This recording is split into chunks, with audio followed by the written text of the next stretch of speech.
पहले एक बात याद आ गई है, बुरा न माने मेरा एक बंडल 4-5 महीना पहले एक कहीं प्रोग्राम हुआ कंपटीशन का, वहां मैं तो ना हूं, जो मेरे भैया सतदेव नहीं थे और बांकेलाल भी नहीं थे। ये मारारा क्षेत्र का प्रोग्राम। सभापति जी ने एक प्रश्न रख दिया, 3 गायक थे, तीनों गायकों के ऊपर एक प्रश्न रख दिया कि मां सीता का रावण ने हरण किया और लंका को लेकर के चला। रही हो भैया तो प्रश्न ये रखा गया कि सीता को रावण लंका में क्यों नहीं ले गया, अशोक वन में क्यों ले गया।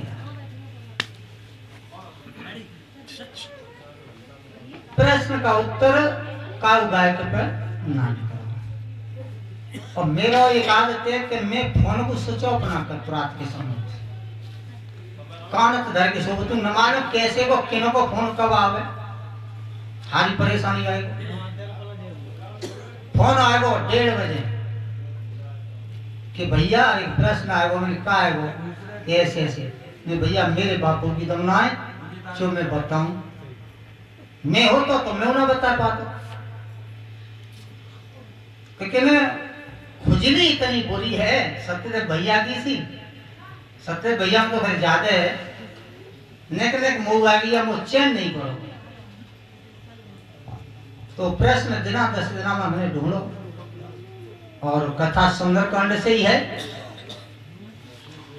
जिस वक्त मैया सीता का रावण पंचवटी से हरण करके लाए, सीता ने रावण को क्या क्या कहा। रामायण कहती है कि रावण को सीता जी ने कुत्ता की उपाधि तक दी थी। ब्राह्मण था और ऐसा वैसा ब्राह्मण नहीं था, उसके बराबर ब्राह्मण नहीं हुआ कोई, ऐसा ब्राह्मण था, लेकिन कर्म से टिक गया। मेरे भैया राक्षस की उपाधि लग गई, और राक्षस की कोई जाति नहीं होती है, राक्षस की कोई जाति नहीं होती है, राक्षस हर जाति में हैं और होते रहेंगे और होते आए। कर्म का नाम पड़ जाता है। जैसे पंडित जी है, पंडित जी के नाम से विख्यात है गए, सतप्रकाश नाम है, पंडित जी के नाम से विख्यात है गए, तो केवल कर्म की बात है, राक्षस की कोई जाति नहीं होती। सीता मैया उल्टा सीधा पता नहीं क्या क्या रथ में बैठी बैठी कहती है। और जब लंका में प्रवेश होने को आया विमान, तो सीता को याद आ गया। सीता को एक बात याद आई कि रावण तो मुझे लंका में ले जा रहा है। सीता जी ने अपना फैसला बदल दिया, जो रावण को भला बुरा कह रही थी वो बदल दिया समय के अनुसार। और सीता जी बोली लंकेश। लंकेश ने पीछे देखा तो सीता हाथ जोड़े खड़ी थी। मां सीता हाथ जोड़े और कहने लगी लंकेश मेरी एक विनती है, रथ को रोक दो।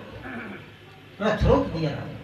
रावण ने विचार किया कि अब तक सीता पंचवटी से गाली गलौज करती आई, उल्टा सीधा कहती आई, लेकिन अब सीता लंका में प्रवेश होने को जा रहा हूं, तो सीता हाथ जोड़ करके लंकेश कह रही है,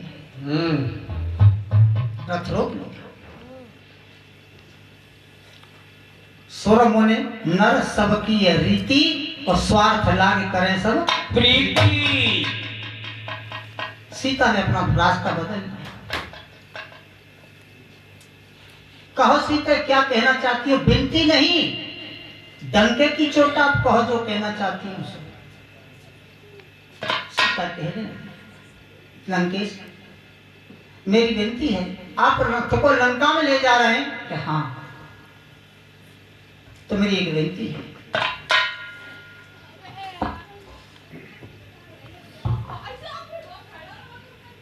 पितु आज्ञा सिर पे धरी, पितु आज्ञा सिर पे धरी और तजो अवध को राज। मेरे पति पिताजी की आज्ञा को सिर पर रख करके अयोध्या का राजपाट त्याग दिया है। पति आज्ञा सिर पे धरी, पति ने और पति अयोध्यापति नाम दशरथ को लगा हुआ था और अयोध्यापति राम को भी लग गया। कब? जब चित्रकूट पर आकर के भरत जी ने राज तिलक कर दिया था। पितु आज्ञा पति ने धरी, तजो अवध को वास, मोकूले लंका में जाओगे, मेरी आशा हो निराश। 14 वर्षों के लिए मेरे पति ने अयोध्या का वास किया गया है। वो किसी भी नगर में पैर नहीं रखेंगे 14 वर्षों के लिए। और मैं उनकी अर्धांगिनी हूं, पत्नी हूं। मैं अपनी सेवा में अपने फल की प्राप्ति के लिए पति के साथ पति की सेवा में सेवा सम्मिलित करने के लिए चली हूं। अगर मैं लंका में जाती हूं तो मेरी सेवा निष्फल हो जाएगी। सो विनती है लंकेश, मुझे अयोध्या लंका में न ले जाकर मुझे कहीं भी लंका से बाहर रख दिया जाए। रावण ने बात को स्वीकार कर लिया और रथ को मोड़ दिया।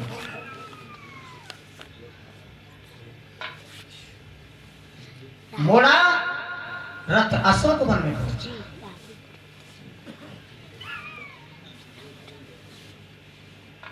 दादा जय रही कथा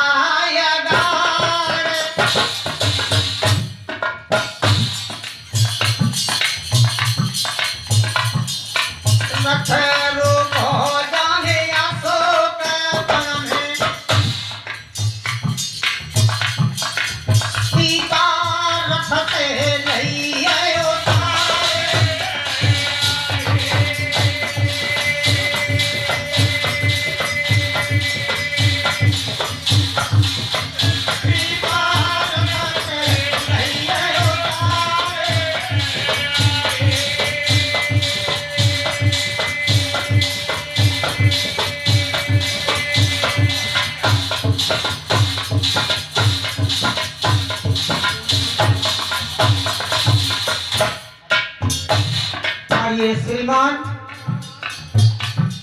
राजेंद्र सिंह जी नगला मानहट्टी से चल करके आए हैं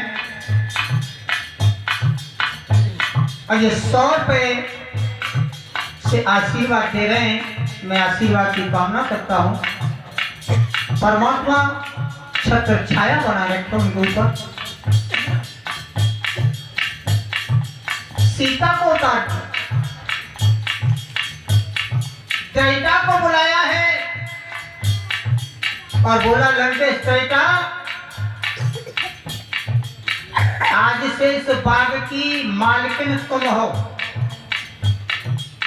मेरे अलावा सीता के पास कोई नहीं आएगा, ना ही कोई बात करेगा, ना ही सीता पर कोई अत्याचार करेगा। ये मेरा आदेश है तुम्हारे लिए, और जो इस आदेश का उल्लंघन करेगा उसको सजा देना काम है आपका। त्रेता को आदेश कर दिया, सर्वे सर्वा तुम मालकिन हो अशोक वन की। त्रेता के साथ और भी कुछ स्त्रियां थी। खुली छूट दी है रावण ने कि सीता पर कोई अत्याचार न हो सके, सीता के साथ कोई गलत व्यवहार न हो सके। और ना सीता की किसी से बात हो सके मेरे अलावा। मेरे भैया रावण चैता को आदेश देकर के रथ को लेकर चला लंका को, और तब तक किसी के निशाचरी ने ये बात अशोक बनवा ली, सीता हरण वाली शूर्पणखा को बता दी कि शूर्पणखा तुम्हारे भैया लंकेश पंचवटी से उस सीता का हरण करके ले आए, वो अशोक वन में।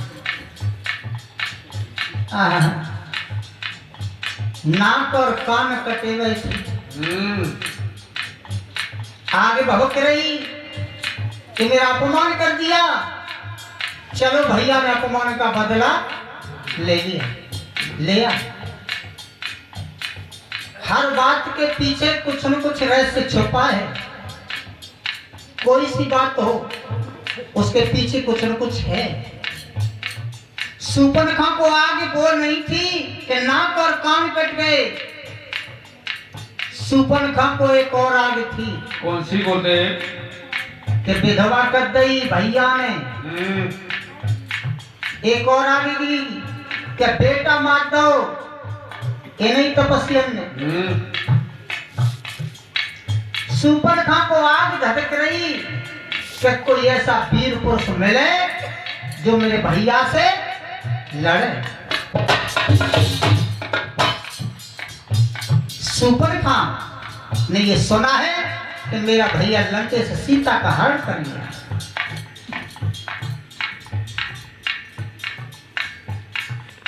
आरे क्रोधयति शूर्पणखा कियो, क्रोधयति शूर्पणखा रे कियो।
केस खुले हुए हैं, भारी क्रोध है शूर्पणखा को। और कितना क्रोध में थी शूर्पणखा, कैसे बोले? जाके तेरा लगे रहो हाथ,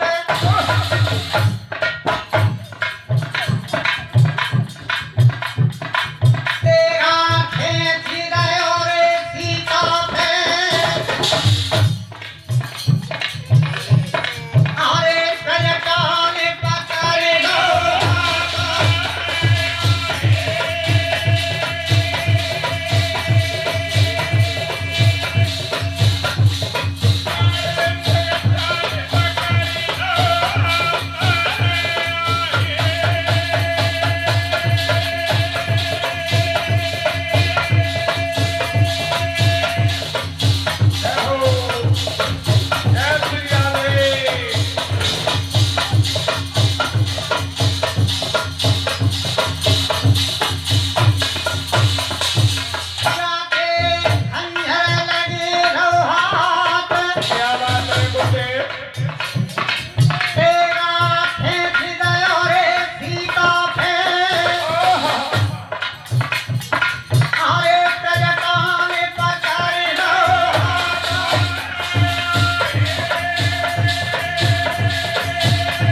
कसम है। वो सच्चे दरबार की।